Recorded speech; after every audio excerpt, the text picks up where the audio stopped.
Hello, hello, hello, and welcome to another One Lion of Code. I am One Lion, and today is another fantastic day to be a developer. Hello, DucaSoft. How are you? Hope you're having a fantastic day so far. I almost sent out an announcement a little earlier because I am a little broken at the moment. Something really weird happened a little earlier, and yeah. Whoa. That thing actually says if I send out the go live notification after I've started the stream, it actually puts the title of the stream into the notification. Anyway, so hi. I don't know if you could tell, but I am sitting currently because standing is hard at the moment and I have no idea what exactly happened to make it difficult. But I was upstairs for a minute and then suddenly my back was like, I don't want to be able to be any kind of flexible. And any move you want to make is going to hurt. So, yeah, standing is hard. That's about it. Okay, so I'm sitting. Anyway, this is desktop. Welcome in. This project we're doing on stream. It is called the Financial Management Tracker. And what we are currently doing with it is redesigning the UI since we have finished the majority of the work, not even the majority, the work on the application. What do you mean majority of the work? Can I place the background graphic a little better? Oof. Let's see. I want you. Do I want that one? No, I want you, you, and you. To move. Oh no. I don't think I can move it because it's a component. Well, that sucks.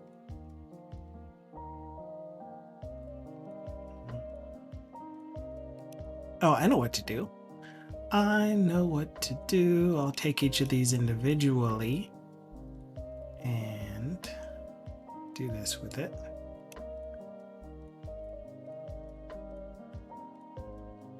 I don't know if this is a bad idea or not, but it's what I'm doing, so too bad me.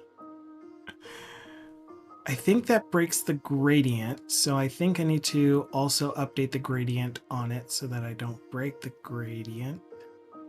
Although I'm not really seeing a gradient as I'm looking at these. Oh wait, yeah, I do. It'll say linear, which means linear gradient. And I actually wanted to start closer to here. How can I move you diagonal along this line? Will you do that for me? No. No.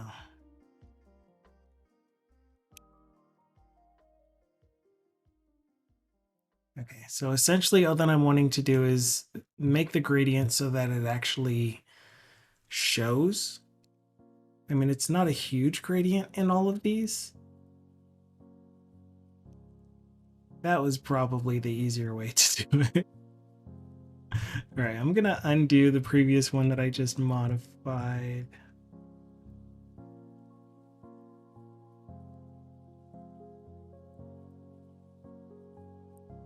And then we'll change the gradient like so.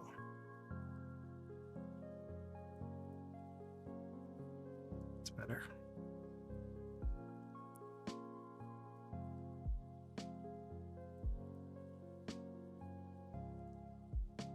And then even if more of the rectangle shows in our UI, it'll be fine. It'll still look good. So I hope. Okay, let's go see its use. Yeah, good. And now we can see that I don't have any weird cutoff down here for extra tall pages, and this has to be like extra tall. And even when the developer is implementing this, we're kind of expecting the developer to fix the background so that it doesn't have to stretch super tall. And even if the user does zoom out, we kind of want the background to stay the same. And then the content is the only thing that zooms and zooms. You know, words. It is hard to pick up my water bottle too.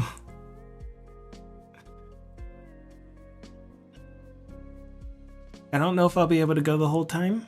I'll be complaining a bit. Hopefully not much. I just keep forgetting because when I sit still, my back is fine. But as soon as I reach an arm out or try to pick something up that weighs more than, I don't know, an ounce.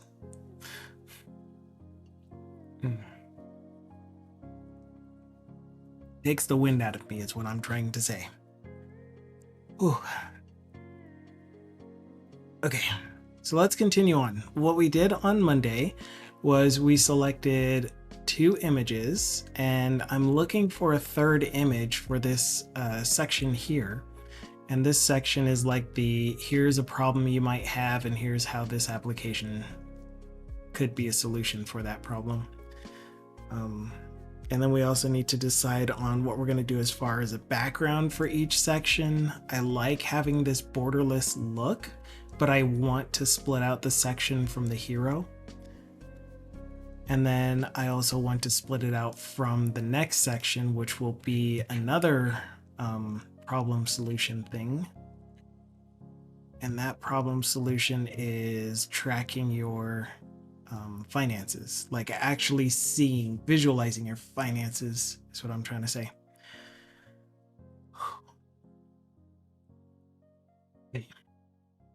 Okay. Dune 2. All right, instead of just financial transaction, let's do financial transfer and see if they actually have something that is that illustrates moving money between accounts as opposed to paying for stuff. So all of this looks like payments. And when I'm saying transfer, what I mean is taking money from one account that you own and moving it into another account that you own or are tracking through the application.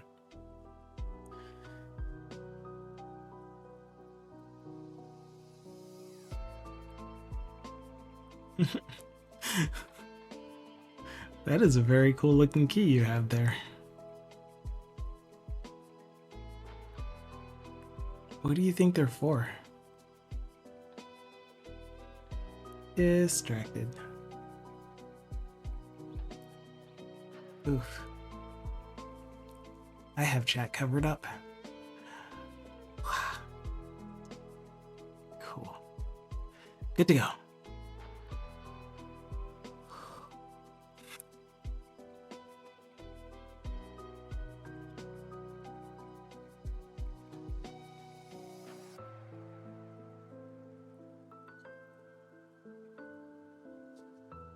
Still looks like buying stuff. Why are all financial transactions money leaving you and going somewhere else?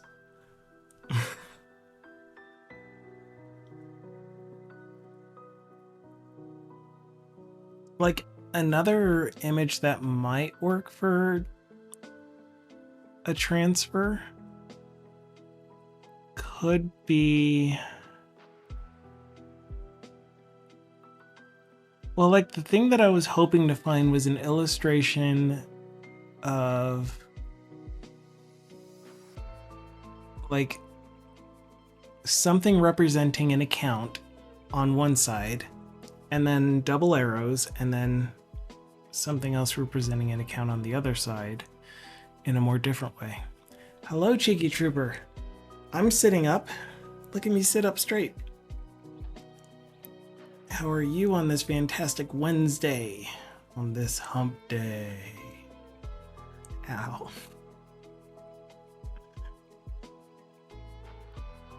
And of course, definitely let me know if you have any thoughts on what other search terms I could put in as far as trying to find something that illustrates transferring money between two accounts.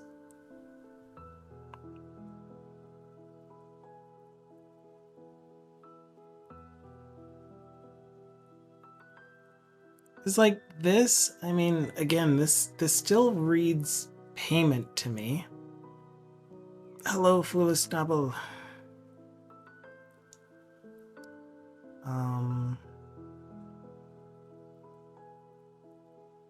Yeah, and using, I don't know, using a mobile app with this kind of tech thing. A book of ledger accounts. Ooh. That's a good one. So almost this one, but yeah, I want to look for something like that. That's a great idea.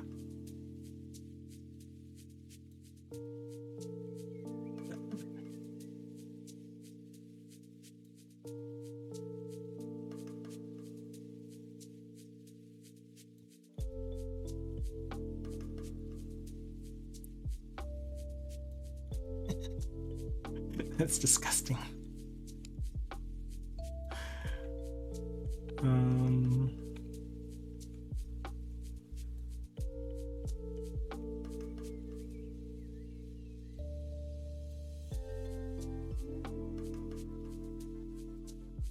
Every day is a fresh start.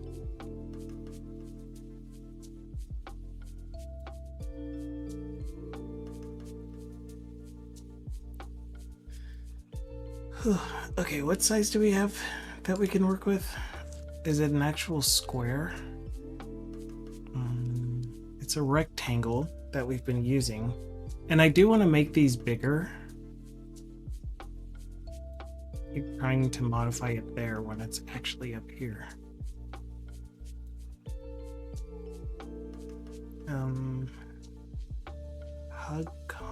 I can't make it hug contents at the moment. Let's do this. Do this for me.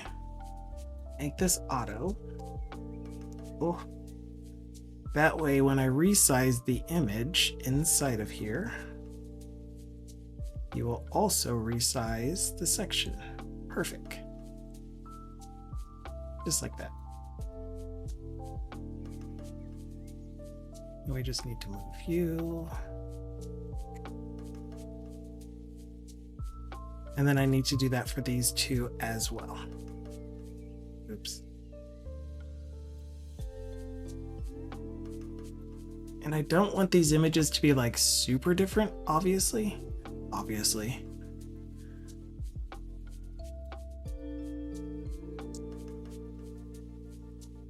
Wait, that put them both into a frame. I wanted them one at a time, please.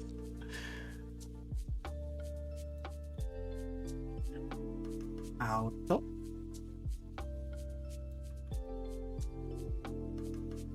Auto. Okay, and your size is... We'll probably do height.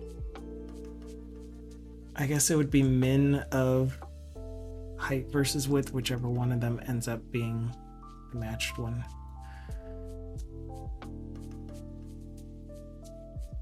So let's try a height of my channel's name. 481. Okay, that works. That's good.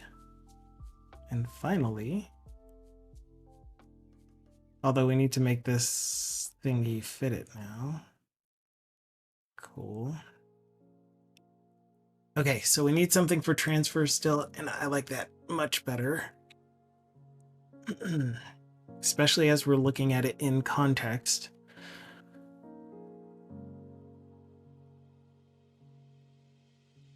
We just need a background on it so that it doesn't look so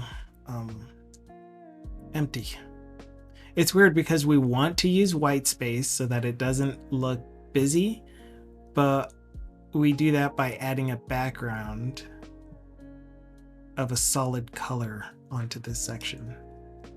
So for example, see me procrastinating looking for the image because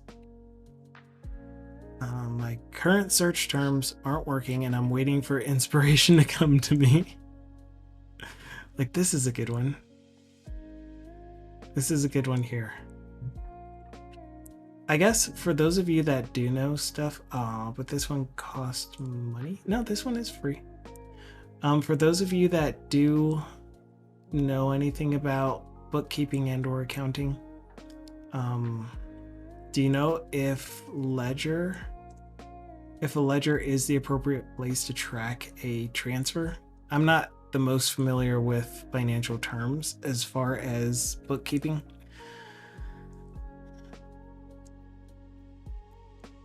Oof. Oh. I will stop grunting and making weird noises soon. And by soon, I mean, you know, when the pills kick in. Because I do like this one. And it says download for free. Oh, because you have to do it via trial. Got it. Got it. So it's not actually a free image. Yes, I will use the watermarked. I am okay with using the watermarked. Are you okay with using the watermarked? Graphics.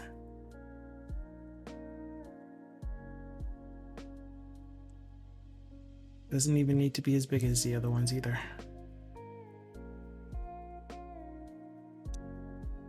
Okay, and the way that I name these is just by what the image is. So ledger, pencil, calculator. Turn it into a component with Control-Alt-K. Go back to our placeholder image. Oh, right, that's the instance that we were testing out. So the placeholder image, and telling it we want to add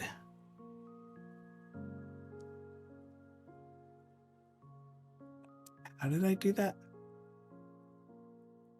It wasn't this, right? No, it isn't. Yeah, there's an instant swap somewhere. Is it you? It's you. How do I edit?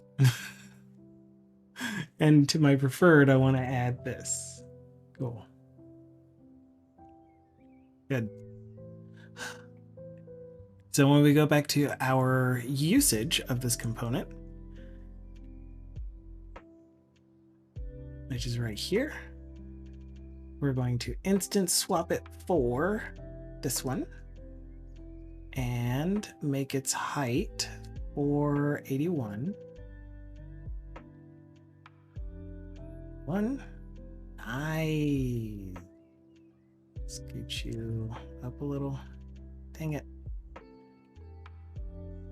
Excuse me, can you all move down, please?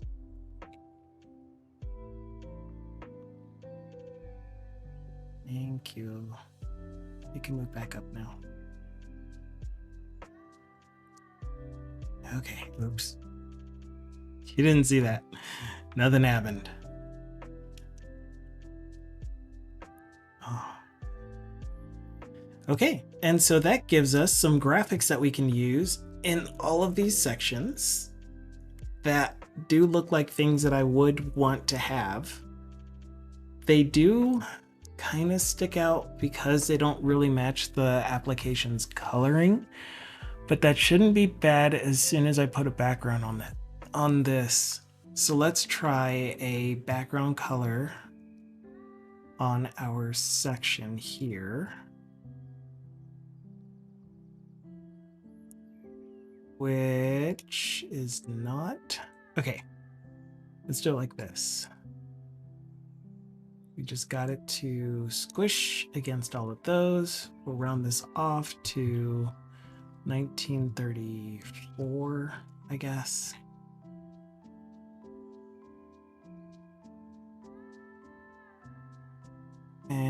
why is my track transactions not... Oh, because of this. Okay. And there is no way to make you wrap.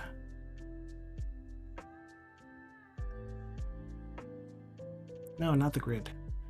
Auto layout. I can't auto layout this.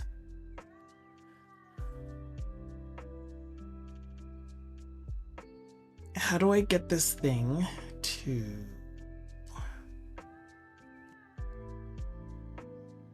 hide the contents? I guess I don't. The answer is I don't. Instead, we will grow it a little bit further to have some kind of padding.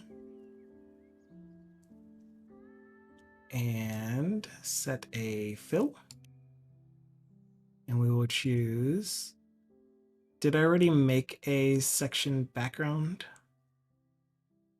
Section background. Cool. But that looks like the footer background. But it's not the footer background. It's definitely the background that I was using here.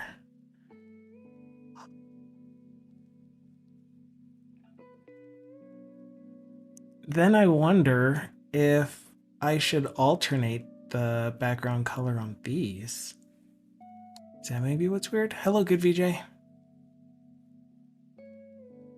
I am struggling a little, but overall good.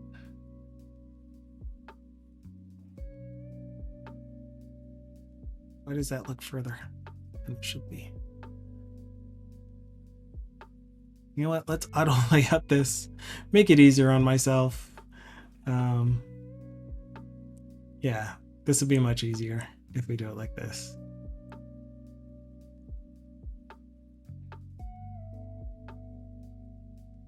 And then we need to tell this and this, oops, this and this and this to fill horizontally. Good. And then when I change the container to a fixed size, like so, then it'll grow and shrink with me. Perfect.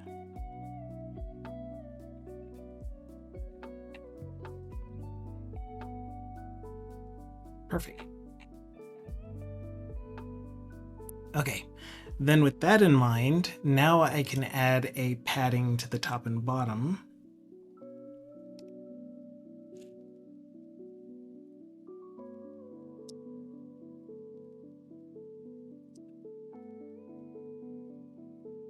And let's do 16, kind of like a full font height.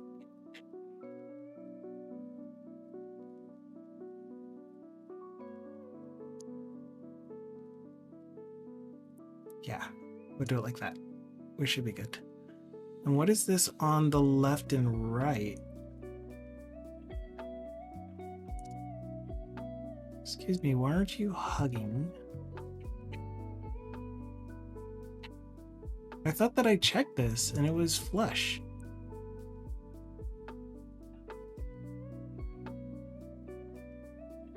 What?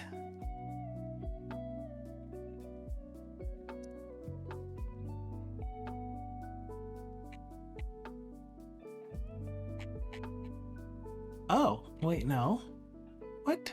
What's happening? Why isn't it, hello get gopher?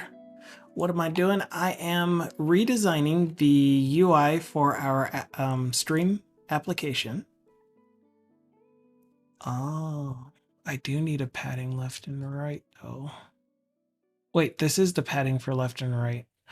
Oh, duh. Because the page does have a padding for left and right, and the content container is the thing that I'm sizing everything based off of, even though this thing is bleeding outside of it. That's not good.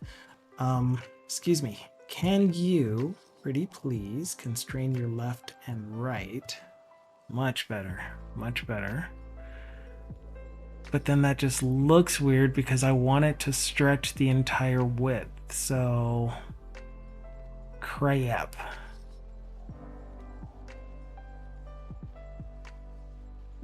So it's almost like I need one more wrapper around this.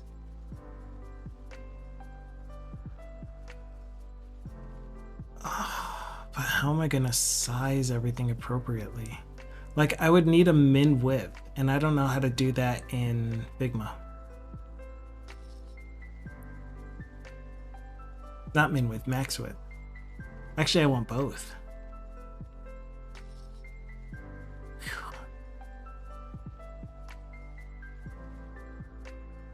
Because what I want here is for the content, the background to be able to stretch the entire width of the page, but the content to be padded left and right.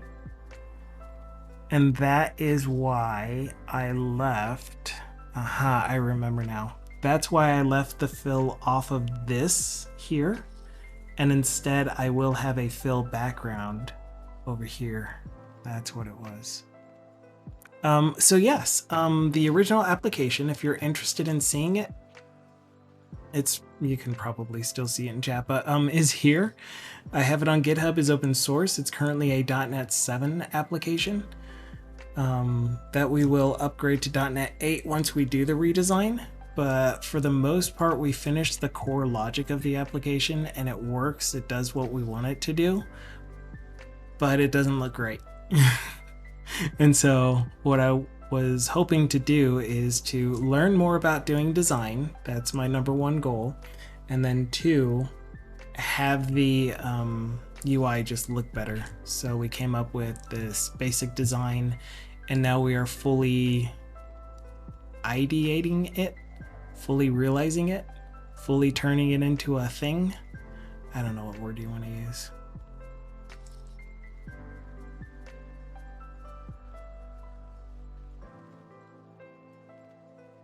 You were doing some .NET last 4 weeks after 4 years. So it's been ooh, I almost let out an expletive. It's been 4 years since you've done .NET, is what you're saying? What were you doing in the meantime? Do I already know? Have you told us before?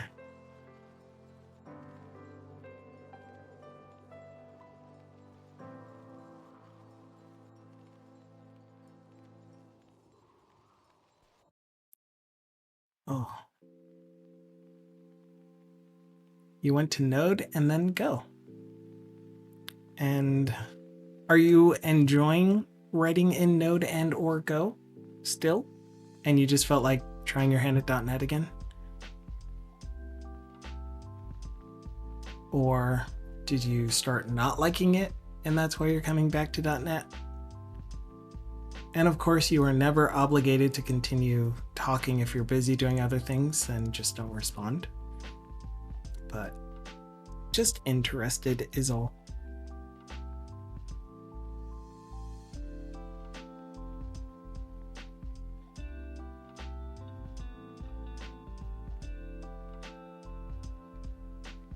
You're frequently checking out .NET, but you don't want to go back. Cool. Well, it's cool that you are still looking at it, in my opinion. Hello, TBD Gamer. Things are going fantastic. We are talking with Get Gopher, who was telling us that they're testing out .NET. They keep checking on it every now and then, but they are working in Node and Go. But I am definitely enjoying my time with .NET. I haven't had too much experience with other frameworks and languages and stuff. And I don't have a need to, but I definitely see where it would be interesting to do that. I'm not using words very well. I apologize for that, but oh, the pain, the pain. Anyway, hi TVD Gamer. TVD Gamer is another application developer who also dabbles in game development, so definitely check out his streams every weekday at 5 a.m. 7 a.m. Eastern Time, 5 a.m. Mountain Time. And that is UTC -4. TB Gamer. Great. I just shouted out somebody that I have no idea who they are. So, great. We're going to have to wait 90 seconds before I can shout out TBD Gamer for real. Until then, here is a clip from his stream. Go Web. Getting a ticket, replying it. So quiet. Trap, hello. Good afternoon. Hello. How are you doing? Fantastic. How are you?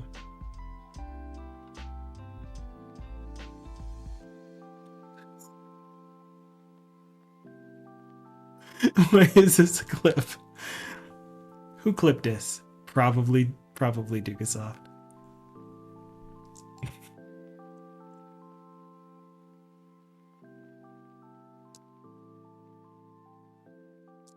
Shout out. How much time is left? 52 seconds. I hope I remember. But anyway, TBD Gamer works on making or learning Godot on Mondays and Tuesdays. And every now and then he will switch back to Water Drink Water. Although he did say that there isn't too much left with the app. There's just a lot of, soliciting for community contributions, asking questions, discussing the project. Because the whole point behind his Water Drink Water project was to engage with the community, have people know what it feels like to be part of like a development effort on GitHub in a safe way where you aren't like contributing to this massive open source project that if you accidentally break a thing and they accept your pull request, then you break everyone's code across the world. I think it's a really good foray into working with other teams in GitHub or other projects in GitHub. But then on Wednesday, Thursday, Friday, like today, he works on another project called Liquid Sky. And it is a project management app. He's doing a bit of design work himself, and it's looking really good, if I do say so myself, which I do. So check it out. Full application using Angular in the front end and C# in the back end.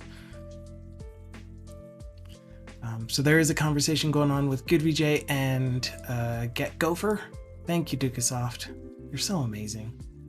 It's so cool having you around. So before I started talking about TBD Gamer, GoodVJ said the current USA star bowler is part-time cricketer. Bowler? Pitcher? So like bowler as in bowling, or is bowler what you call a pitcher in cricket? Anyway, and a full-time Oracle software engineer. Then Get Gopher said, I think minimal APIs are moving in a very good direction. Cool. Yeah, I like that you like that about it. Then GoodVJ said to Get Gopher, I'm also a MERN dev.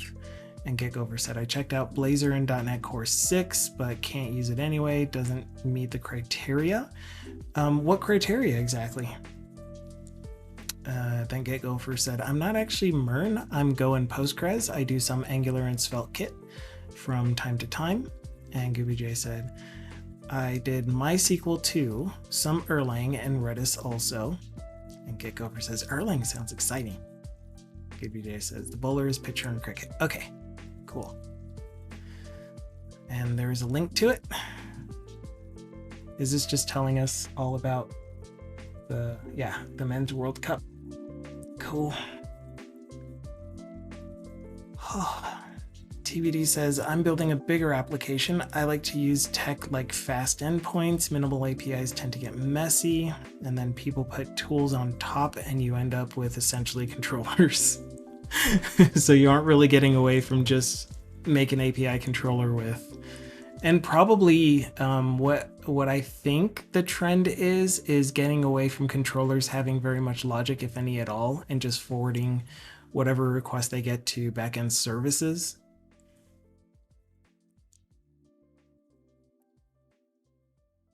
Oh. I have been doing that for a while, and then I saw someone by the name of Patrick God who follows a very similar approach, although theirs is much more professional and clean looking and organized, in my opinion. I just got told I have to spend 3 days on an offsite in September with 260 of my colleagues. I don't know what word you were going to use for them, but I hope, or hold on, give me a second. It'll pass. It's cramping so bad.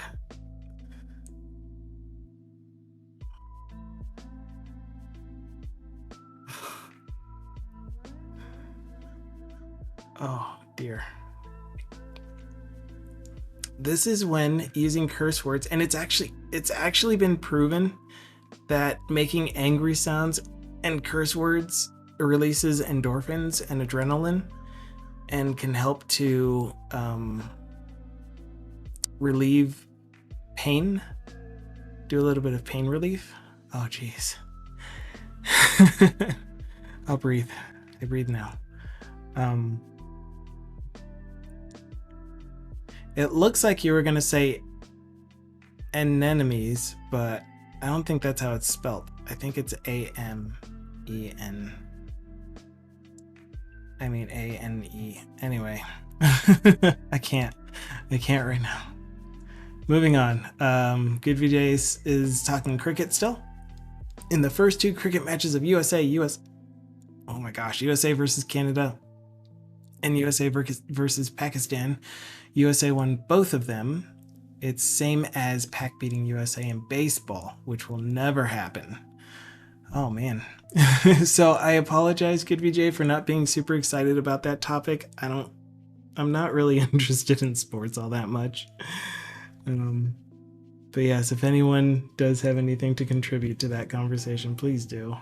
I feel bad for not really having an interest in sports and wanting to talk about sport. Get Gopher is saying Blazor is sufficient for many data-driven business applications, but it's horrible to work with when you need to address a couple. Is that the word I'm seeing or should be seeing? Of browser APIs. There are no wrappers provided, and manual interop is a huge effort if you need Canvas or tools like D3. I will not disagree with you, but I will say that it doesn't have to be difficult. It doesn't have to be a slog to use interop. This application here is a Blazor application that uses a JavaScript library called ArcGIS. And so for me to be able to use ArcGIS in a Blazor-centric way, I did write a whole bunch of wrappers, Blazor components on top of it with a lot of JavaScript interop. Where is the actual interop? With the whole, and this is before I knew about TypeScript, so forgive me. But this is all code from the original application. So what I pretty much did was I took the code, copy and pasted it over, and then exported all of the methods, all of the functions, so that I could use them in isolated JavaScript. And you can see that here where I am using JavaScript isolation to load that JavaScript file. And then my C# functions are just do the JavaScript interop. And so that one was pretty easy for me as far as doing the JavaScript interop part, but the difficulty was in getting all of the models set up, the components set up in a way where they will respond appropriately to the JavaScript returns. And if I had any .NET invokes in my JavaScript, that I had methods to handle those. However, that is entirely not necessary still. If you wanted, you could just have your JavaScript load in your index.html or in your whatever rendering mode you're using, whatever the startup main screen is, you could load your JavaScript there. And then the other thing that you could do is if you don't want JavaScript to load even deferred right away, then you could have one helper wrapper that says when I am on this page, then add this script source tag. So I think it could be pretty easy to continue using JavaScript without needing to do the interop part, where you just load the JavaScript file and use it as your button callbacks and everything like that in the app, in your UI, with minimal effort. TBD Gamer says, I was gonna say enemies. No, you weren't. No, you weren't. You're gonna say enemies. I know. A bunch of people pretending they know how to do good software. Not me. I don't pretend. I just do it. No, I'm kidding. And want to spend 3 days talking about how they're gonna make things better and how we should do it. So I was watching a talk earlier on YouTube's, and it was a very opinionated talk, and I do love opinionated developers. I genuinely mean that. Like, when you start expressing your opinions, then it's I don't know, I get enjoyment out of hearing what your point of view is on whatever topic it is, especially if they aren't the common arguments that people make. So like right now, Get Gopher is speaking specifically to, in my experience, Blazor lacks in this. And TBD Gamer will also do the same in his own words, based off of what he knows, based off of what he's experienced with some technology. He will talk about it and he'll say, I don't like it, I do like it, whatever. Everyone should do this. Nobody should ever do this. And yeah. But the point is that I was watching this talk and they were talking about how to architect your applications, every single one of your projects. And it had to do with folder structures and your actual solution structure. And I was like, I could see where this is beneficial. However, I don't find this to be the best way. And then they made a comment, or they made an analogy that was just so far out. And I'm an analogy person as well, so I am guilty of doing this. But they made an analogy that was just... You can't really make the leap from that analogy to prove that this is a good way to go. Because the analogy has a very different context and application than doing software development. But anyway, catching up on the comments. The structure is a bit more flexible and it is easier to implement CQRS or DDD, in my opinion.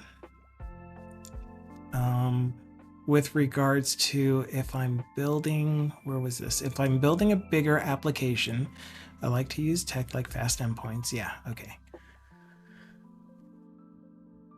And not to mention the socializing aspect of an offsite. Bleh. Opt out. And then GoodVJ was like, maps, you're working on maps. I did work on ArcGIS and Waze maps kind of things. Yeah, so this is a project from when I was working at the Rocky Mountain Arsenal, which I am now. I have Navarro, which is the prime contractor at the Arsenal, as a client now.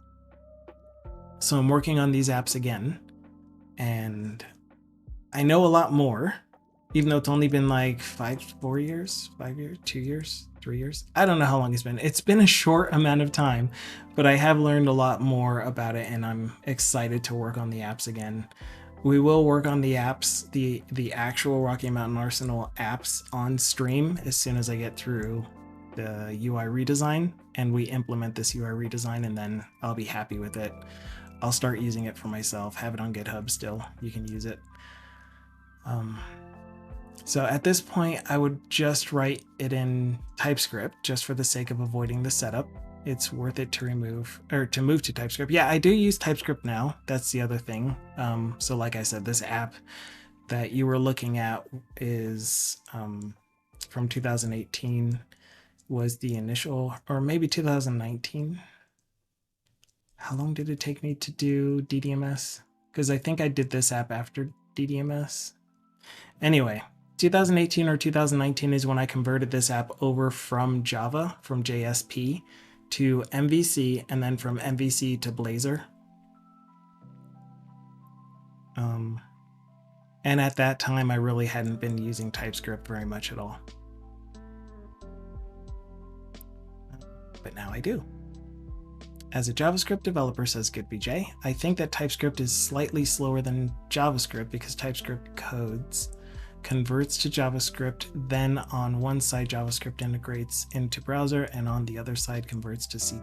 I didn't know that, but it doesn't happen at runtime, it happens at compile time, so you shouldn't have to worry about that. Snubble says, I used to work tangentially on a maps product a few years ago. For a few years ago is 20 years. And then TBD Gamer said, that's a few years ago. We're not old. Snubble says, we need a new language called Hyperscript. Or just HypeScript. I added an R in there, sorry. Remember spending a lot of time coming up with thread protection on the API to that map component? Those were the days. Oh man. Like the hardest part for me was because of the way that they hydrate the objects in the ArcGIS API. So when I would when I would create a new map, for example, this map is an object from the ArcGIS API, but the geometry for that map could be one of, I don't know, 30 different geometries. What are all of your geometry types? Do I even have that in here? However many this is, except for not you. And maybe not you. We got extent geometry, circle, map point set is a type of geometry, mesh, multi-point, point, polygon, polyline, projection, and spatial reference. So it was really weird because I thought that I was structuring the JavaScript objects correctly when feeding them to whatever method I was trying to use from the ArcGIS API, and what I would get back is gibberish or some object that didn't get hydrated correctly. But I fixed it. I got it all working and I'm leaving it alone for now. Maybe one day I will find out what the whether or not it is appropriate for us to use the official Blazor wrapper for ArcGIS that some other team came up with 2 years ago, maybe longer.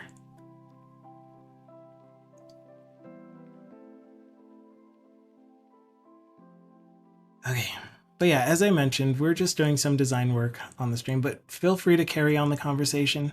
Hello, Rob Lang Dev, another fantastic developer, streamer extraordinaire. Haha, beat you to it, Digasoff. Probably asleep now, me talking about all this stuff. I also get gibberish when dealing with JavaScript. Might be a me problem, though.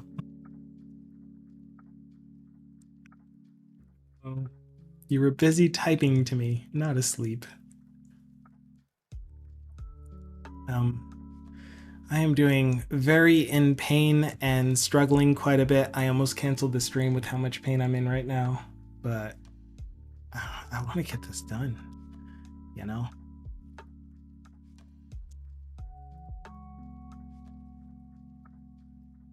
Oh, I have no idea what happened either. So, I mean, it's not like it's making me hate the world. You know, like sometimes when you get sick, you just feel like everything just needs to stop. Why does it have to be me? At least that's how I feel. Maybe you don't feel like that ever, but that's definitely how I feel when I get super sick. But it's just pain, and pain is something that happens, but it's just when it hits and it floors me and it just completely takes the air out of me and I can't move, then it's like, I don't know what's happening. It's kind of scary.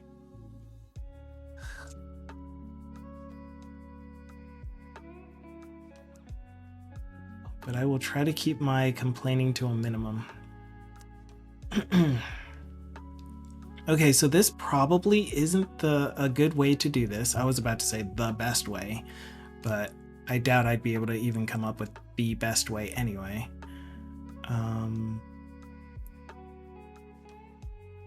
Wait, why? What are you? Okay, you're down here. You're the landing page, but the landing page itself is a component? Oh, crap. Right. So I probably do want to have this thing extended all the way so I can see the contents of the component. Go to the top. Okay, so please get taller. Yeah, dang it. How am I gonna do this? Yeah, but can you do this? Marbling Dev says, I'm the same as you, 1-1. Yeah, pain is just pain. It's distracting, it's uncomfortable, but it's not like that sick feeling where just everything sucks.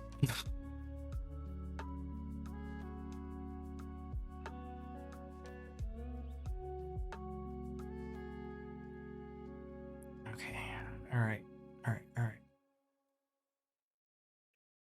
So if I do that, I want the background to, the background needs to stay, the background needs to stay in place at the top.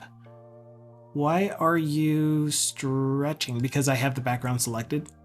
Special kid.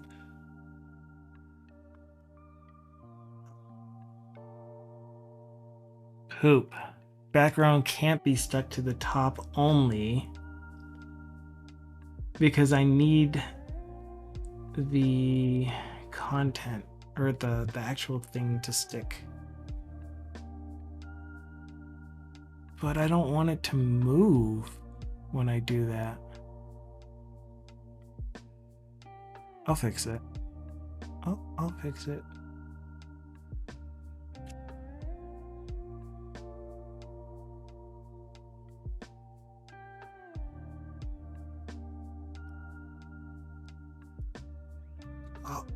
Oh man. I too suffer from migraines. Oh, Snubble says, migraines make me realize how good it is to not be in constant pain. So true. I used to get really, really, really bad migraines very often. And they have thankfully not plagued me much. Like I don't really get headaches very often. I don't get back pains very often, but like it was so weird. I was running up and down the stairs, not like, actually running, but I was going up and down stairs, refilling my water, just normal day. And then I was taking a thing to my wife upstairs and I dropped something on the floor and I looked down for it and I was gonna get down closer to the floor so I could see it easier. And as soon as I just started trying to move, my back was like, no, you're not bending over. You're not moving anywhere. You're not even going to be able to bend your knees. I was just kind of stuck in place, standing upright, and just thinking about moving hurt. And so now I'm sitting.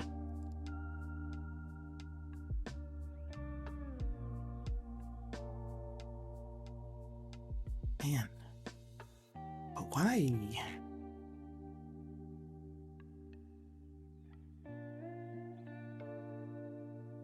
Yeah, I want it more like this. And then in here, in the heroes section, you need to be not taking up the entire page. What's happening? Why aren't you cooperating with me? Yo. This is really, really hard to think about. Okay, we're gonna figure this out. I'm gonna catch up in chat first. Rob Lang Dev then said, I too suffer from migraines, tend to be visual at first, and then my brain kind of shuts down. And then Rob Lang asked Snubble, what kind of migraines do you get? Most of the time, intense pain over the right eye, but I had visual auras as well. Yeah. And then stomach gets very upset. I learned a few tricks these days. I learned a lot of tricks. And thank you so much for the photo. Please forgive me. For the follow hazelnut. Welcome into the stream where apparently I'm complaining about being in pain. And we're just going to talk about pain for a while. Oh, no. No worries at all. No need to apologize ever. Except when you want to start getting political and socioeconomical and everything. But whatever. Some of the things that I learned about were things like palming your eyeballs, where you have a little cup in your palm. You know, you like cup your palm, but you block out as much light as you can, and then you stare as deep into your palm as you can, as if you're trying to look a really, really far distance. And that'll relax your eyeballs quite a bit without having to push on your eyes or anything. And even though pushing on your eyes does feel good, it could warp the shape of your eyeball, so you don't want to do that too often. But that's one of my favorite things to do. Oh, is that what it was? It's because I'm old now that I don't get as many migraines. Thanks for letting me know, Snubble.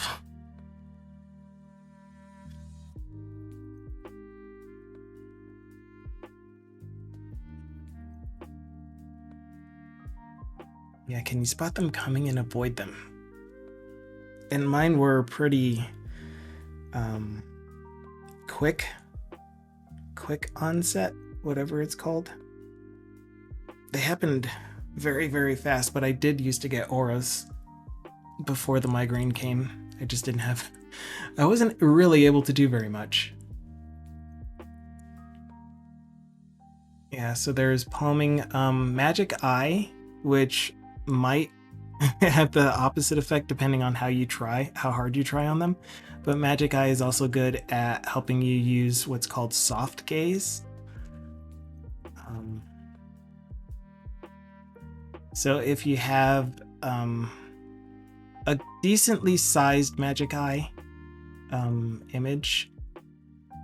No, I was trying to open the image in a new tab. And you use soft gaze, which means that you're looking through the image, depending on it, whether it's a converge or diverge your eyes kind of thing. This works best with the converge your eyes images. But if you just relax and look through the image, and then as soon as you see the image, because you're nice and relaxed and you're looking through the image, and then you look away at other things, try to keep that same soft gaze when you're looking at other things, and you'll find that you have less eye strain over time. Vitamin B12 is great for it. Vitamin E. I think it's vitamin E. Is great for it, for your eyeballs. Did I actually put a... Okay, I was going to say, did I put a K? I used to have this one.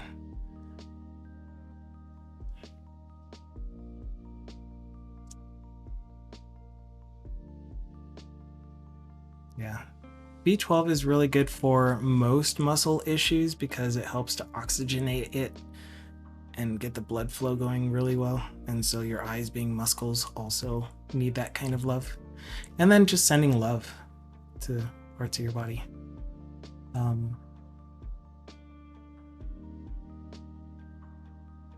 These days I managed to get some kind of injury in the left eye, so the eyelid gets stuck when I sleep. When I wake up, I open the eyes, and the tears open a small wound in the eye. Ow. No thanks. Can I opt out of this one?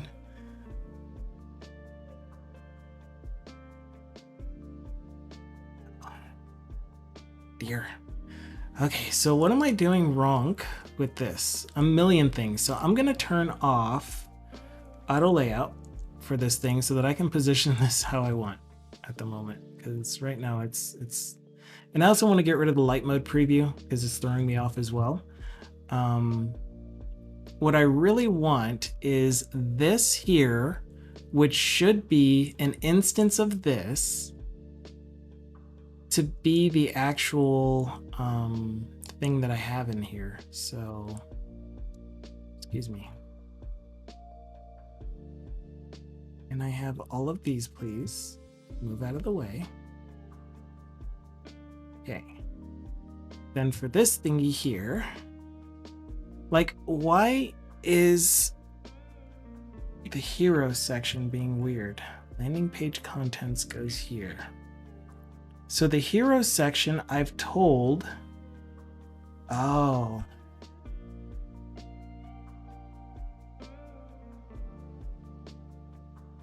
Dang.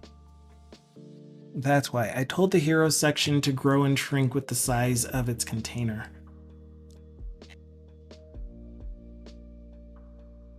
So then what's up with the rest of the content? You are stuck at the bottom, so I'm going to tell you to stay stuck at the top for now. And that way you don't move when I do this. Okay, so here's how we're going to do this.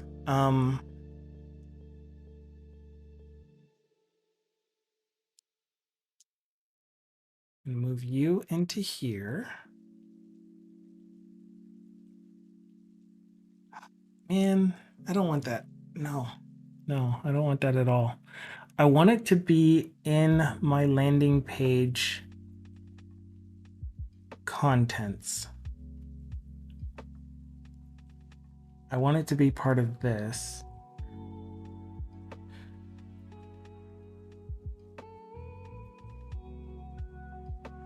But the thing that I really need is for there to be a background section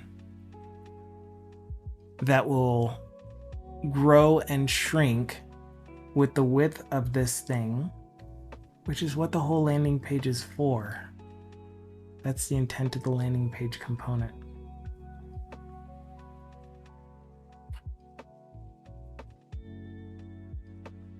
I don't know.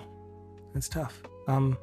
So Snubble still says, it still says, I don't know why I put the word still in there. Sorry. So I had a lot of weird symptoms. The most concrete, mouth wounds, painful.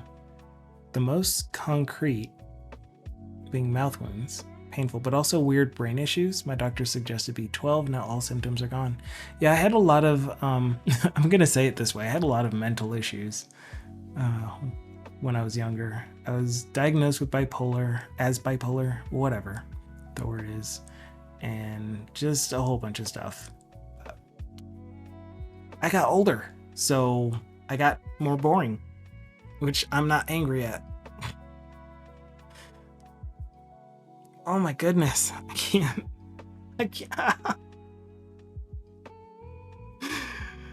I tried to sit back. I'm trying to shuffle in my chair because my butt is going numb. But I can't shift.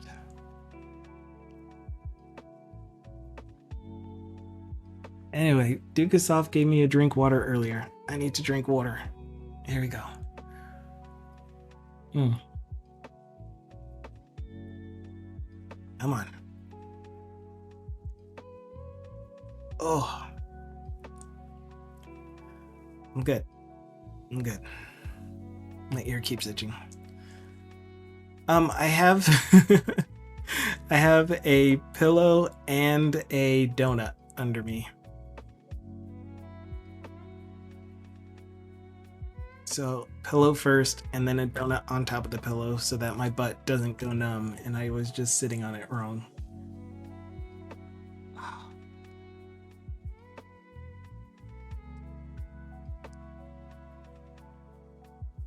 Like, it's at the point where, like, I know it's in my back. No one needs numb butt. I I know. Well, actually, it feels like it's originating in my what's the tendon that connects the front hip to the back. I always forget what those things are called.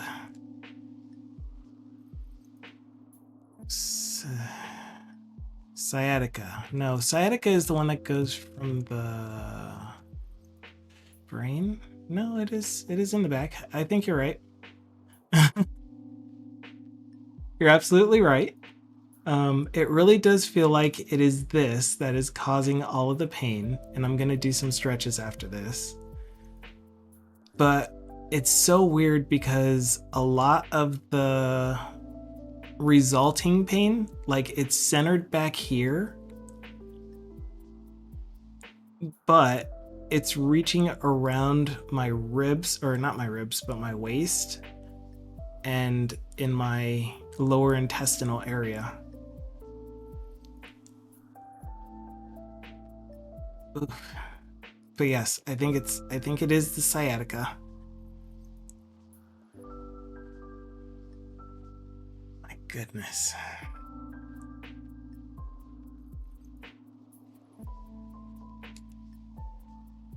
Thank you so much. I really, really do appreciate that. I used to have chronic back pain. So that's the other one. I used to have chronic back pain, like really, really painful, can't move, can't walk. My knees used to lock all the time. I have very little cartilage behind my kneecaps because they were grinding as I was growing. But I'm just gonna say it. I bought into the power of self-healing, self-love, all that stuff. I was like, why not? Why not just try it? I've taken pills before. I got shots in my back when the pain got really, really bad, and they helped, but nothing was permanent. And so what I ended up doing was visualizing where the pain was happening and just sending love. It's not like, positive energy or anything. It's just love. Love is love. So I was sending love to it, whatever that means, and I felt it turn from this big balled up knot into this loose, relaxed muscle, and I just haven't had back pain often since. But this has happened before. I'm good though. I think I'm good. If I can just stay like this for the rest of the stream, we'll be fine.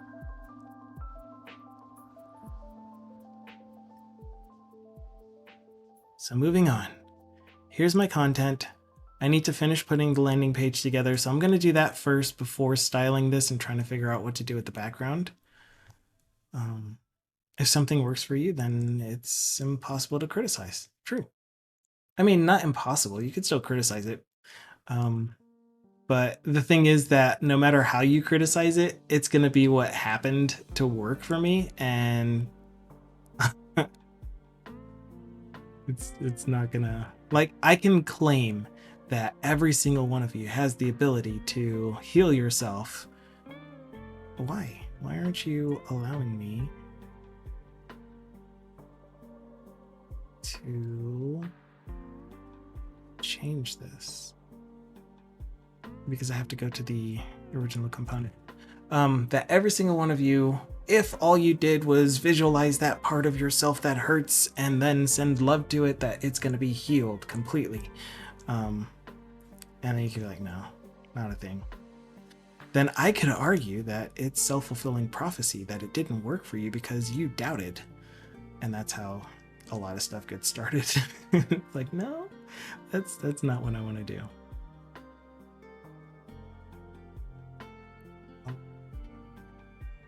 Take me back to this. But if you try to tell me from your perspective that this thing that you think you did to heal yourself isn't actually what happened, and I'm like, okay, I still feel better.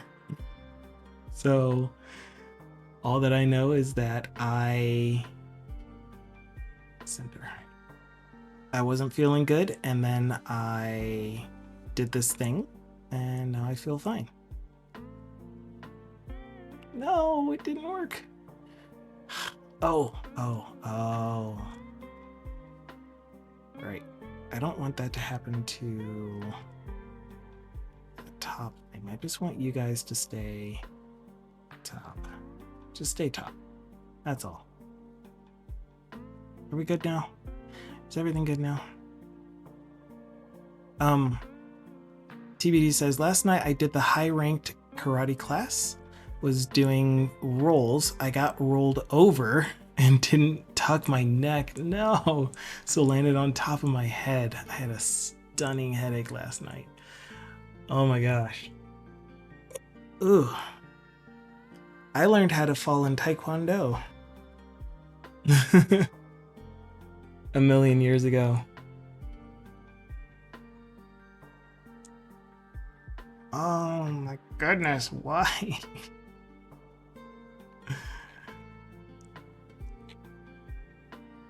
Oh wait, no, that worked. That did what I wanted it to.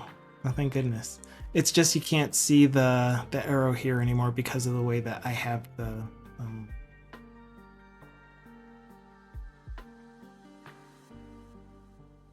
thing, you know?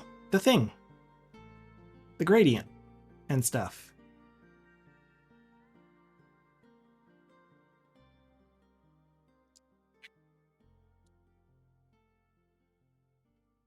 Why aren't you showing me the gradient? Oh, because it's over here.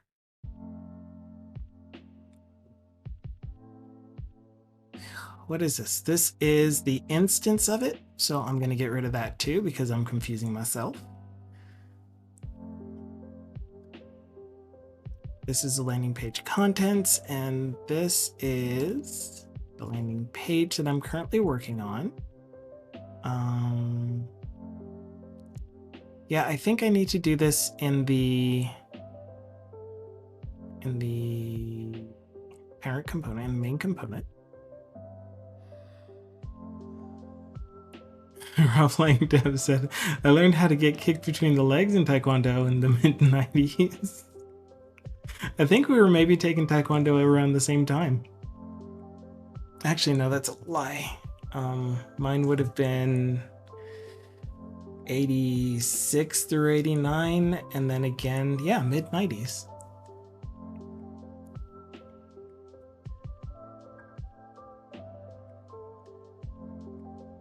They skipped the avoid getting hurt lesson. Avoiding getting hurt. I can't read. Rob Lang said, definitely didn't do what I was told by the black belt that connected with me. If I had not flinched, I would have been okay. Oh, I just remember getting pitted against a not as tall person who was a black belt because we were the same height, and he was, and I was at the time I would have been a yellow belt, which is, the belting system is different than karate, by the way. If I recall correctly, it's white, yellow, blue, red, temporary black, black in Taekwondo, and then you get your stripes.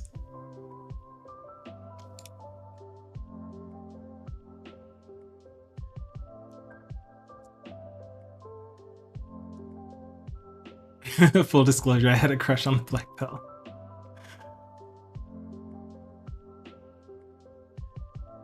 Oh yeah, there was green. You're right. Thank you. I forgot green. So white, yellow, green, blue, red, black, temporary black. Or for us, we had temporary black before black, which is you've done all of your katas for red belt. You've done it for a while, and then you got,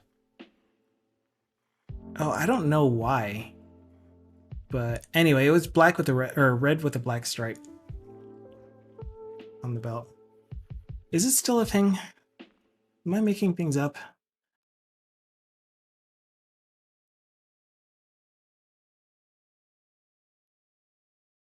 None of these. So this is an example of a stripe. and the one that I'm talking about was red belt. Here it is. Red belt with a black stripe. Probationary black belt is what it was called. Gosh. But yeah, there was a kid that was like this tall, because you know you can tell how tall this kid is in this picture, and we were always paired up for sparring because we were the same age, and I was a yellow belt and he was a black belt, and I found out what it's like to be a punching bag. I love to block with my face. Is that so wrong?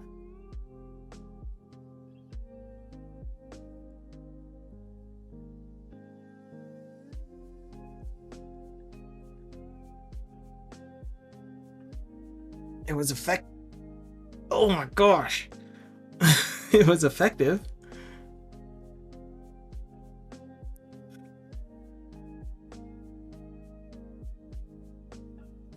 Oh. Dukasov says, I never had a belt and always lost the fights. I learned how to run really fast though. And TBD Gamer says, our karate school is white, yellow, green, blue, purple, brown, black. Yeah. And they do half belts, yellow, blue, to keep kids motivated.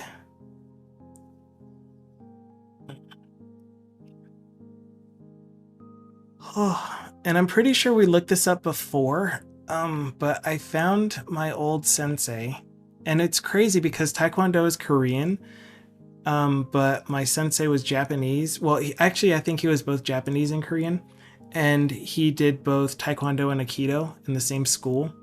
And so it was interesting going from, you know, this Taekwondo kind of like, here's how you do katas, here's how you do, you know, the movements. I can't talk. To seeing the Aikido class that was more fluid, more languid, more moving other people's energy around. But it was cool. It was very cool. Taekwondo, Sensei Mesa, Chicago? I think he was Chicago.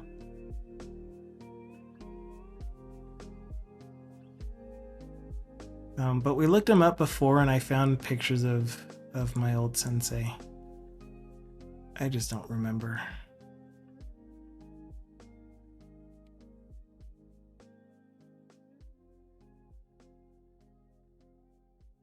And I don't know if it was like sacrilege or anything, but the flag that he hung up in his school was a mix of the Korean flag with the Japanese flag. And it looked really cool to me, and I was always in awe of it.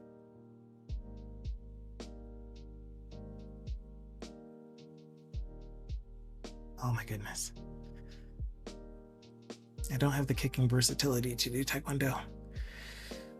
Oh, Aikido gets a bad rep, but it's fascinating to watch. And martial arts, like software development, over time things blur because we take what we like about one thing and bring them together with another thing.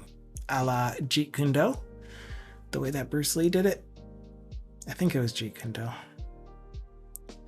Oh, thank you so much, Talker TV, for the Prime sub.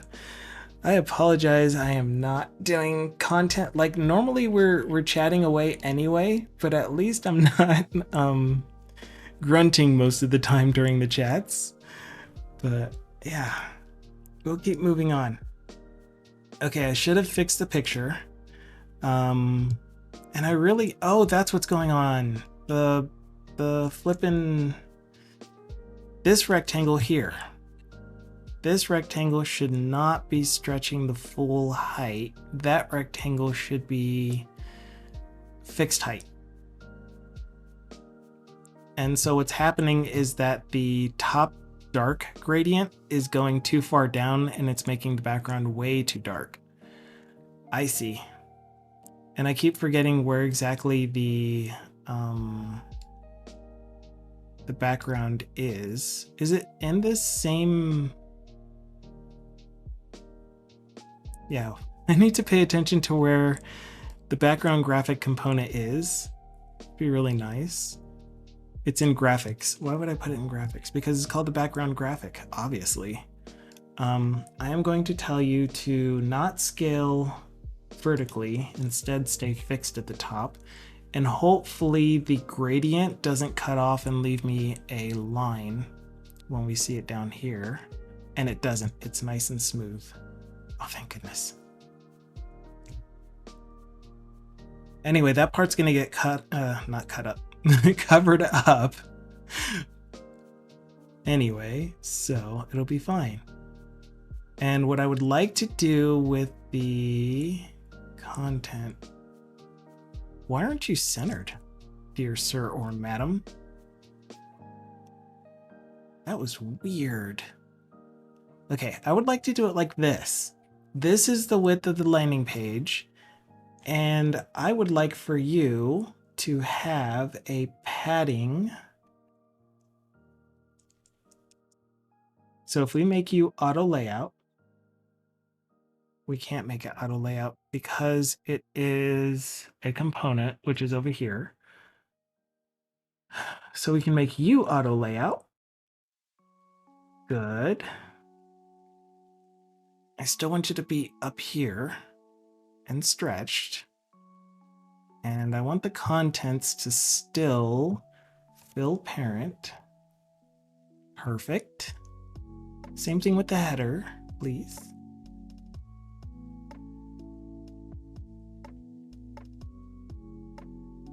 Up here. I don't know what I was looking for. Okay, so they all fill parent. And right now that's going to cause the actual component itself to squish because there is nothing that is fixed width inside and the parent is set to hug contents. And so if the parent is not fixed, then it's just going to squish until the contents are in there. All right, thank you so much for being here, Rob Lang. Docker said, check my email, saw you went live, had a sub, enjoy. Oh, thank goodness. Thank goodness. Thank you so much.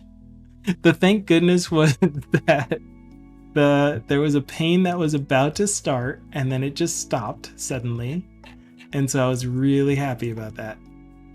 I was like, I feel it, it's about to cramp, and then it just let up. Oh my gosh. Oh my god. Okay. So for the ultra wide, I want my landing page content to have a fixed width of 1940. No, the content, I said. Hello?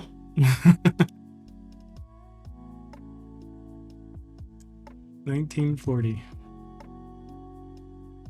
And centered, please. Just stay centered. Why can't you just stay centered? Where did my... Oh my goodness. It's right here. I was like... where did my hero section go? It looked just like a regular section. But does that mean, though, that if I want on a large screen, on an ultra-wide screen, to have a background behind my section that is full screen, that it actually should look like this?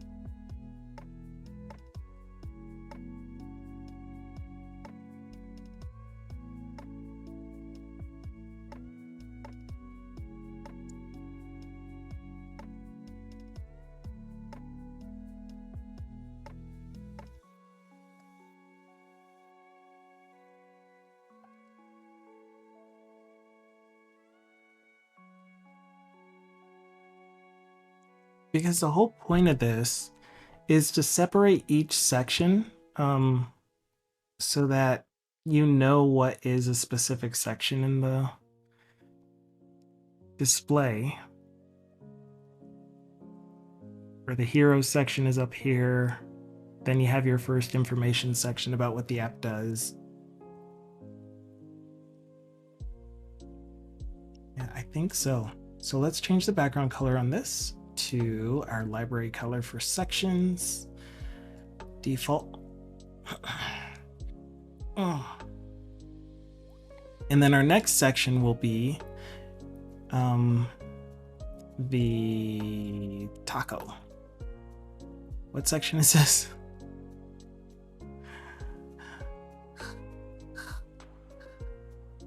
This one was called View Transaction History. And I am just going to steal the content from this because I really do not feel like remaking this. I think I did this last time too, though, which is a good thing. Oops. I'm going to keep the header there. I'm going to delete you, you, and you, and then Control-Shift-R to paste or replace. Wait. You're supposed to only paste or replace the header.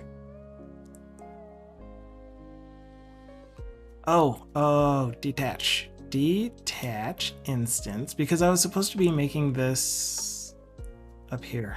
Crap.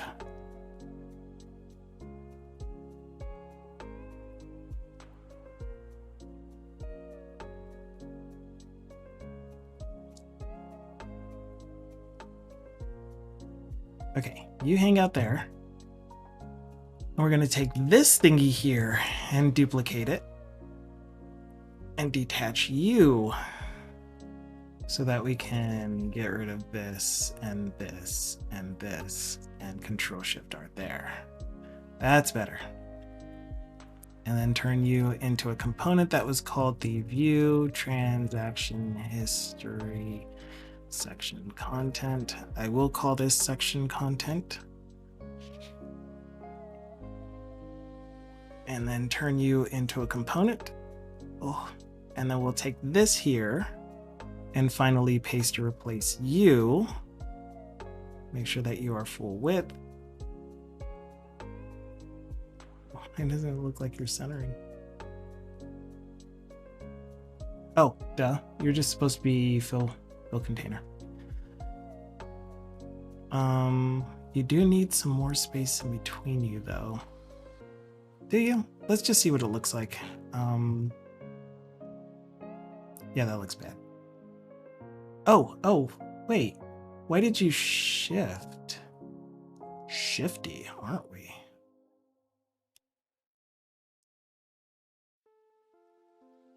Because you were center. Gotcha. Okay. And then if I had my next section, yeah, you can already see that that isn't enough space in between the two sections to have this much padding in between all of them. So I will put this here. I will throw you, okay? And I will give this thingy a top and bottom of more than 16 apparently.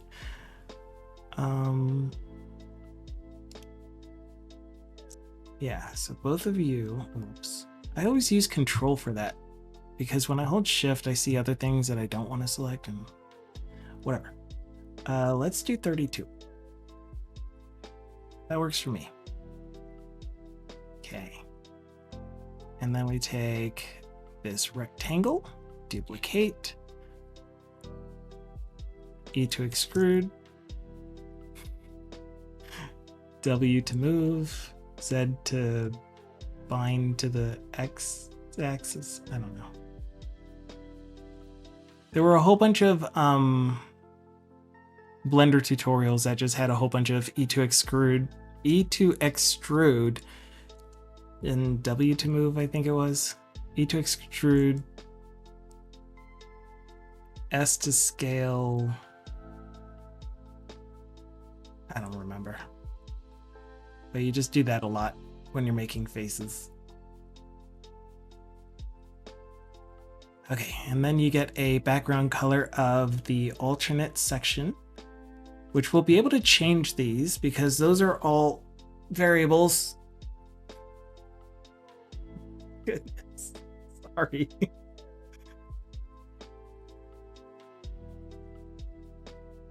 I'm not yelling at you, I promise. Just to finish this out so that we have it done, I'm gonna grab the footer, bring it over here, duplicate, Shift drag.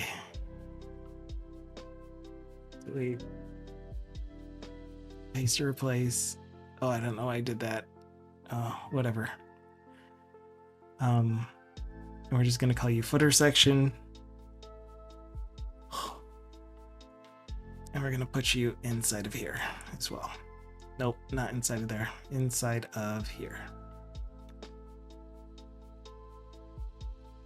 Why didn't you actually go inside? Because you're going inside of... You're not actually going into the content, page content.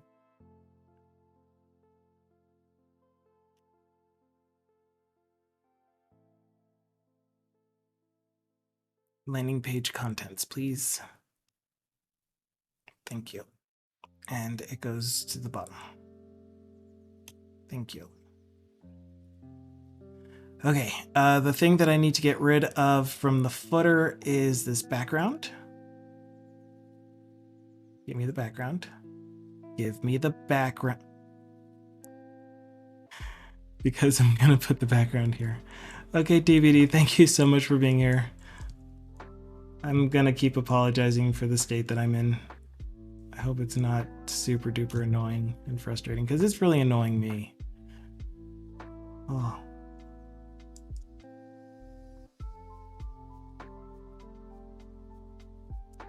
Do we have the footer background color?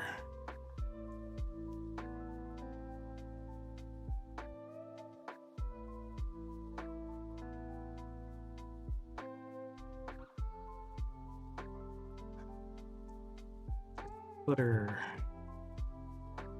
We have a card footer background, but we do not have a page footer background. So I'm going to create a page footer background variable. And it's going to be whatever color the one that's in my clipboard is. Which is... That looked transparent.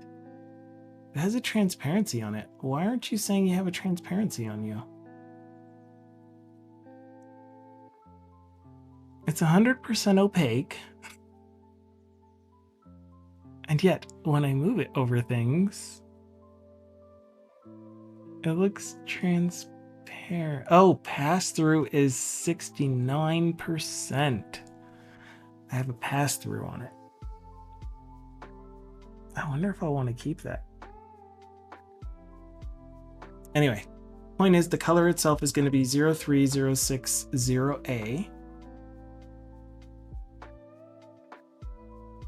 That would be in our themes.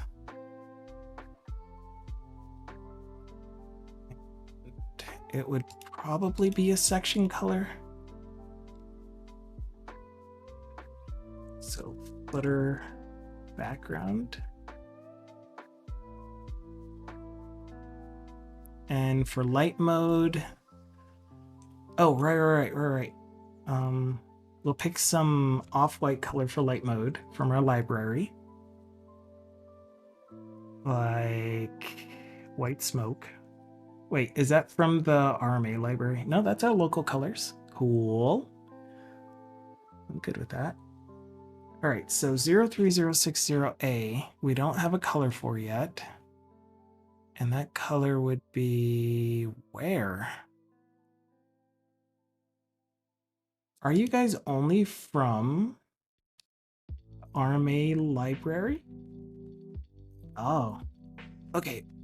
It looks like I'm sharing all of my colors with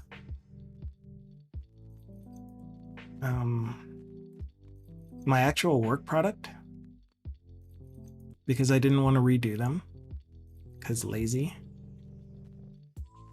So this would be a neutral dark.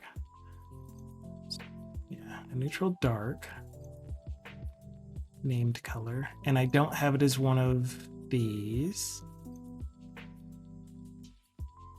Right. And so I'll show you how I end up naming these colors in case you're interested in that part.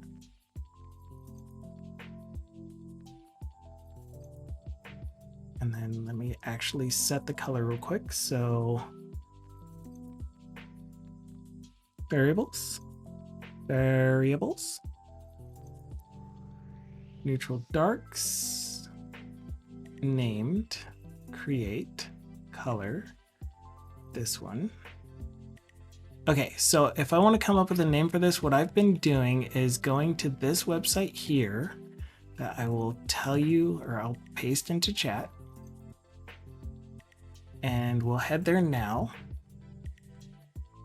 Then I'll type in the color, which is 03060A.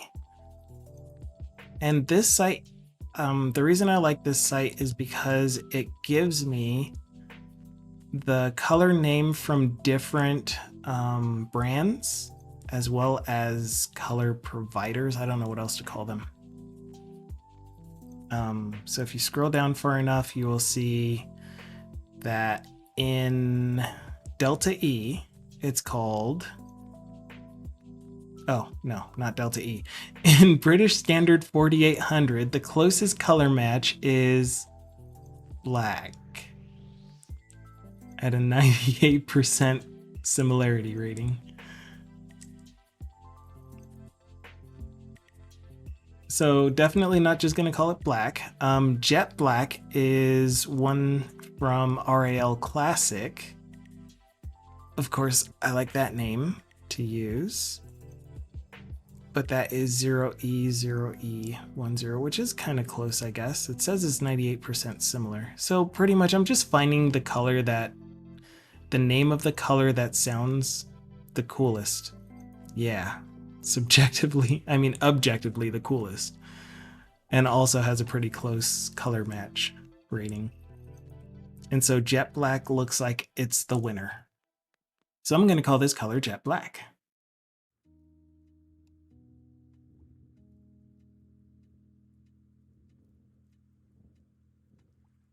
You would think that Jet Black is blacker than black. So then I'm going to make you Jet Black. I want you to be above this one so that when it displays in our color picker, it's still lighter than black. Okay, so now we can use that color here. Oh, duh. And when I make changes to the color library, I should probably publish those changes somewhere, since I'm sharing it with all of my other Figma projects. And then we need to update. Sticky Note is the only one that has an update. Oh, I think that has always been a thing where if I'm adding a new component or a new color, I don't need to do the update unless I'm changing an existing one, because then it'll be like, do you want to replace your existing stuff with this new color? So back to this. We were doing section colors. This one, we want to use our named Jet Black color. And now we can use it. Yatta! Okay, so back to you. You are now Jet Black. You're going to be the color that we use for this footer here. What did I do with the... Stay over there. Don't get lost. And then instead of using Jet Black directly, because it's possible we may want to change the color of the footer, and in fact we have two different themes for the footer, we're going to use the named color from our library, which is called footer background. That says footer row background. What happened to footer background? Is that not what I called it?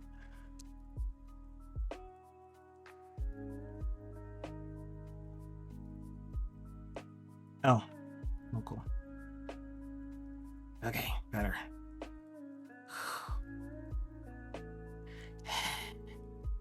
Oh. I was about to sit back. Why do I do this?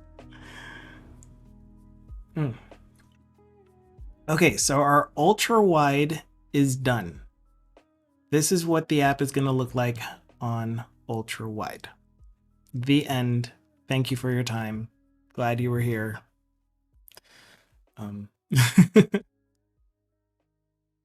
That said, this is what it would look like in use.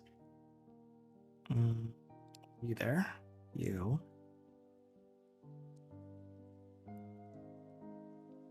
And so when we're looking at this, which is control backslash, yeah. To scale, then this is, I don't have an ultra wide screen, but anyway, this is the size of the content that would be displayed. Is this really to scale? That's pretty massive. Because like, I guess, I mean, this is almost exactly 1920 wide. So yeah, that makes sense. So it would take up this size of the screen on an ultra wide, provided you have the browser, you know, open that wide.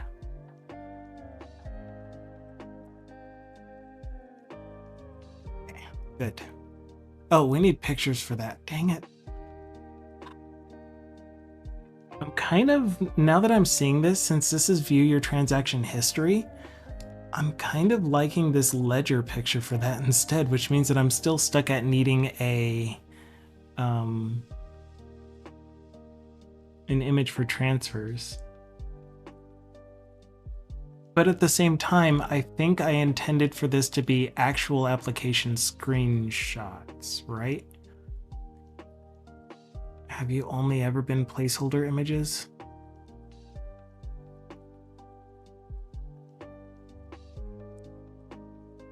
Like, I wanted one, I think, to be a grid. So pretty much this transaction grid. And then the other one to be a chart.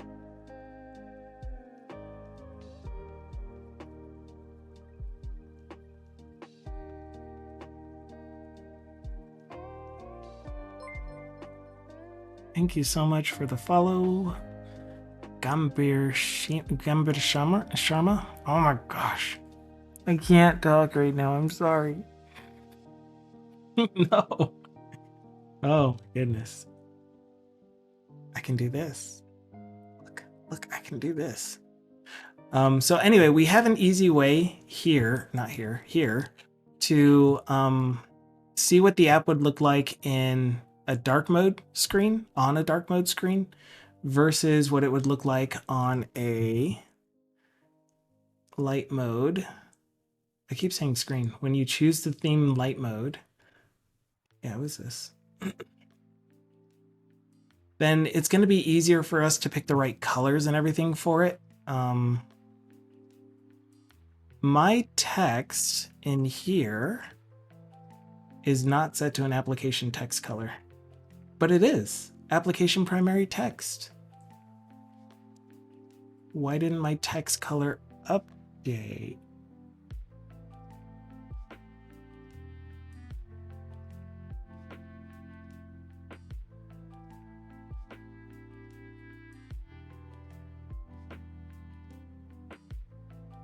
That's primary background. Why didn't you inherit light mode? You did. Is it because this thing I have set to...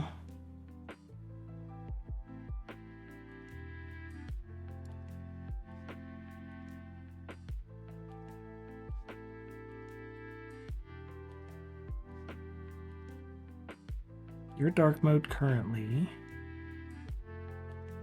Your dark mode. This one isn't using the right colors. So this here is supposed to be primary text.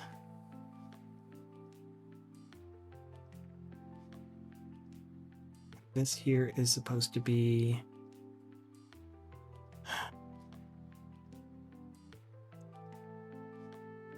that is not right because this is for the placeholder. I don't care about the placeholder. The only thing I care about is the actual text content. So that's going to be primary text. Okay, so that one should have updated. Oh, because it is. Duh.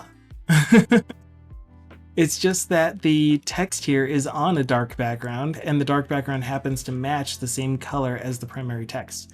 So what am I supposed to do with that? I think I'm supposed to make an invert text color. So let's do that real quick. In our local variables, primary text, and another color called primary text inverted. And that is going to be the opposite. So that's going to be some dark color and then for dark mode and I really mean some dark color. That's what I called it. And white smoke for the light color.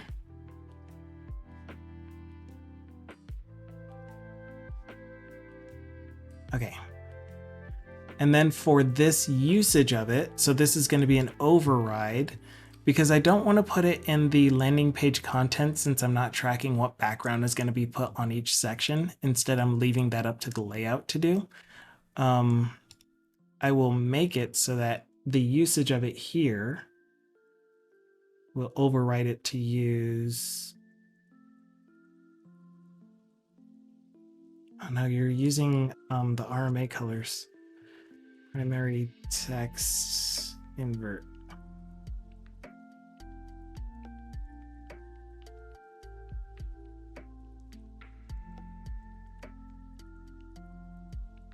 Right. I actually need it to always be light. That's what I meant. My bad. Oh, that's why it wasn't actually in here.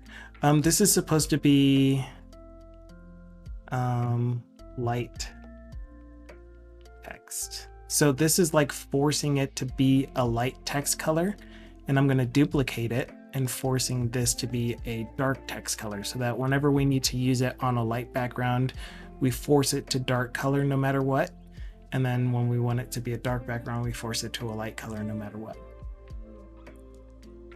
And that means that this is going to be the same as the one next to it, which is smoke. And then this one is going to be some dark color. Okay. Okay, so now, regardless of whether we're in dark or light mode, the text for this section will always be light colored. And I think I also want that for this section here too, and the footer. Okay.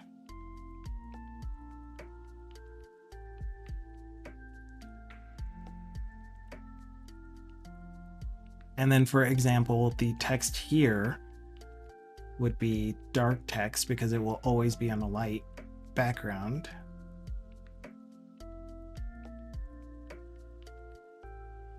And then the footer had FFFF, which might be from the logo, which is going to be fine, I hope.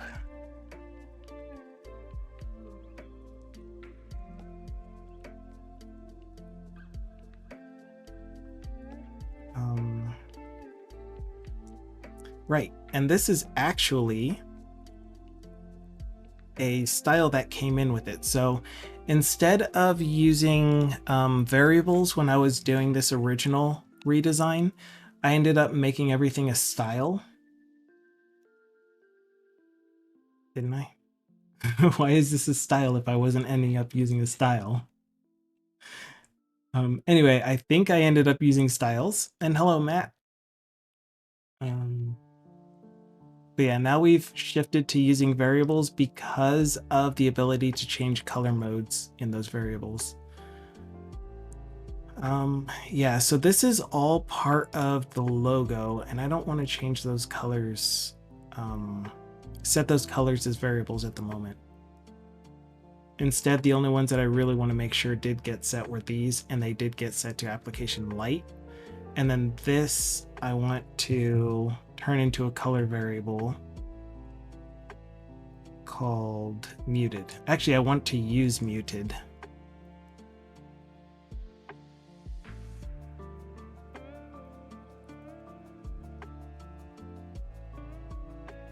Okay, and that way, whether it's in light mode or dark mode, interesting. What am I going to do with that?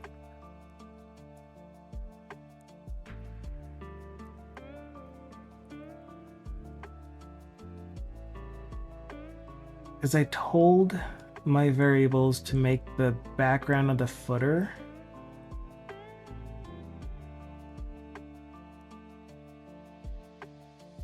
light color in light mode. And if I just make them both this, then the only difference between the light mode version of the landing page and the dark mode is the hero section, which I already don't like anyway.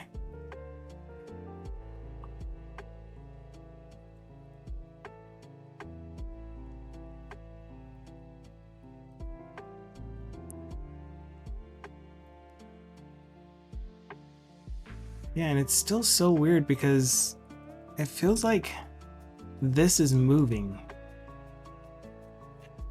Didn't I tell the background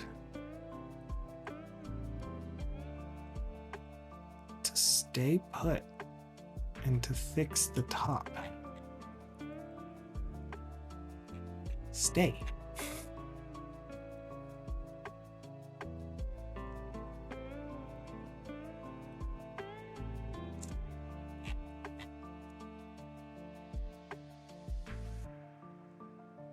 But yeah, this is where we can actually test things out.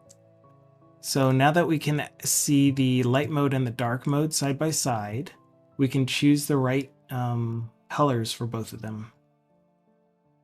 And so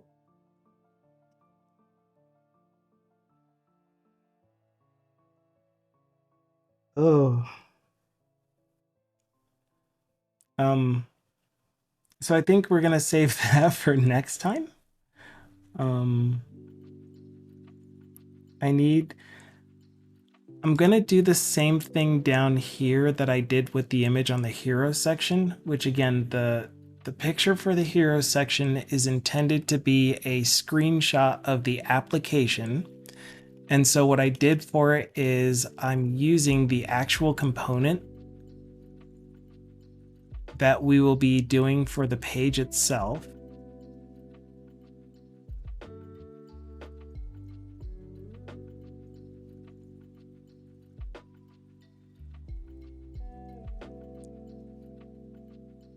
And so as we do the redesign for the app itself, then the landing page will update as well. So we'll always be able to see what the current application's main data entry page design looks like on this landing page as we update it.